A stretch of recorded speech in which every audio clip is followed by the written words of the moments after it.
Shri P C George telephone ലൈനിൽ ചേരുന്നുണ്ട്. Shri P C George, ഇതിപ്പോൾ വീണ്ടും ശബരിപാത സംബന്ധിച്ച് നമുക്കറിയാം ആ ഭാഗത്ത് എത്രത്തോളം ആവശ്യമുണ്ട് എന്നുള്ള കാര്യം കാലാകാലങ്ങളായി മുന്നോട്ട് വയ്ക്കുന്നതാണ് കേരളത്തിലെ ജനങ്ങൾ. പക്ഷേ സംസ്ഥാന സർക്കാർ ഇങ്ങനെ ഇടങ്കോലിട്ടുകൊണ്ടേയിരുന്നാൽ എങ്ങനെയാണ് ഈ പദ്ധതി മുന്നോട്ട് പോകുക എന്നുള്ളതാണ്. ഇപ്പോഴും ഈ ഇരട്ടപ്പാതയ്ക്കാണ് ആദ്യം തുരങ്കം വയ്ക്കുന്നത്. ഒപ്പം റിസർവ് ബാങ്കുമായി ചേർന്നുള്ള ത്രികക്ഷി കരാറിനെയും സംസ്ഥാന സർക്കാർ എതിർക്കുകയാണ്. എന്താണ് താങ്കളുടെ പ്രതികരണം? ഈ ശബരി റെയിൽവേ ഉണ്ടാകരുതെന്ന് നാസ്തികനായ പിണറായിക്ക് വലിയ നിർബന്ധമുണ്ട്. ശബരിമലയായി ബന്ധപ്പെട്ട് പേര് കിടക്കുന്നതായിരിക്കാം നാസ്തികനായ പിണറായിക്കും കമ്മ്യൂണിസ്റ്റുകാർക്കും എതിർപ്പെന്ന് എനിക്ക് തോന്നുന്നു. ശബരിമല 96 ബഡ്ജറ്റ് വന്നത്. ഞാൻ അന്ന് MLA ആണ്.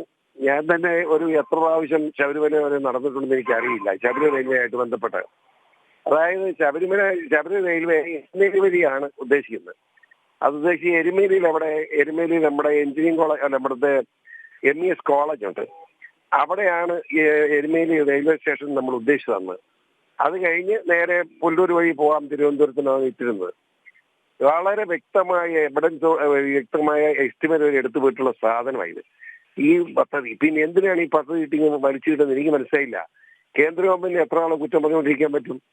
കേന്ദ്ര ഗവൺമെന്റ് വളരെ വ്യക്തമായിട്ട് 50% കേന്ദ്രം വഹിക്കും, 50% സംസ്ഥാന ഗവൺമെന്റ് വഹിക്കുന്നു. അപ്പൊ ആ 50% സംസ്ഥാന ഗവൺമെന്റ് പറഞ്ഞു അത് കിഫ്ബിപ്പെടുത്തി ചെയ്യാന്ന് പറഞ്ഞു. ആയിക്കോട്ടെ, കിഫ്ബി എന്ന് പറയുമ്പോൾ അത് കേരളത്തിന്റെ 50% ആണ്. കേരളത്തിന്റെ കടമായിട്ട് മാറണ്ടേ? അത് പറ്റിയാലെന്നാണ് പിണറായി പറയുന്നത്. അത് എന്തെങ്കിലും മുടക്കിനായ ഈ പദ്ധതിയെ തകർക്കണം. എനിക്കറിയത്തില്ല. അത് എന്താ വെച്ചാൽ അങ്കമാലിയിൽ നിന്ന് 7 കിലോമീറ്റർ കാലടി വരെയുള്ള പദ്ധതിയെല്ലാം പൂർത്തീകരിച്ച് ശബരിപാത പണി പൂർത്തീകരിച്ചെടുത്ത ബാക്കിയ പദ്ധതി നടപ്പാക്കാതിരിക്കുന്നത് എന്തിനാണ്? ഇത് ഒന്നാലോചിച്ച് കേരളത്തിലൊരു നല്ല പദ്ധതി ഉണ്ടാകുന്ന പറഞ്ഞാൽ അതിനെ അനുകൂലിക്കുന്നതിന് പകരം പാര വെക്കുന്ന നാണം കെട്ടവന്മാർ ആരാണെങ്കിലും അവരെയൊക്കെ ഒരു സംശയമുള്ള ശബരിമല ശാസ്താവിന്റെ ശിക്ഷ മേടിക്കുന്നത് എനിക്ക് പറയാനുള്ളൂ.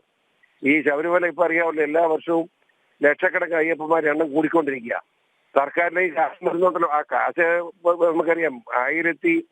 ഈ മേഖലയിലുള്ള നമ്മുടെ ക്ഷേത്രങ്ങളില് 1400 ചിലവൻ ക്ഷേത്രങ്ങളിൽ നിത്യദാന ചെലവിന് കഴിവുള്ള ക്ഷേത്രം 100 ചിലവാനുള്ളൂ. ബാക്കി മുഴുവൻ കാശും ക്ഷേത്രങ്ങളെ കാര്യങ്ങൾ നടക്കുന്ന അയ്യപ്പ ഭക്തന്മാർക്ക് ഇവിടെ കൊടുക്കുന്ന, ശബരിമല കൊടുക്കുന്ന പണമാണ്.